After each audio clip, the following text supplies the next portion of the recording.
First time কোনো বিয়েবাড়িতে গিয়ে ফ্রেঞ্চ ফ্রাই খেলাম। নমস্কার বন্ধুরা, আমি রূপা আর আমার একটি নতুন ভ্লগে তোমাদের সকলকে স্বাগত জানাই। দেখে তো বুঝতেই পারছো এত বেশি গরম, যার কারণে খুব বেশি সাজুগুজু করিনি, একদম সিম্পলভাবে সেজেছি।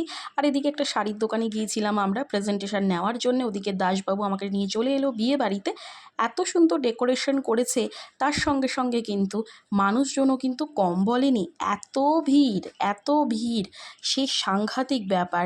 বউয়ের ফটো তুলতে গিয়ে বা একটা ভিডিও তুলতে গিয়ে তো খুব বাজে দুর্দশা হয়ে গিয়েছিল আমার। অনেক কষ্ট করে এদিক ওদিক গিয়ে সব শেষে বউয়ের দর্শন পেলাম।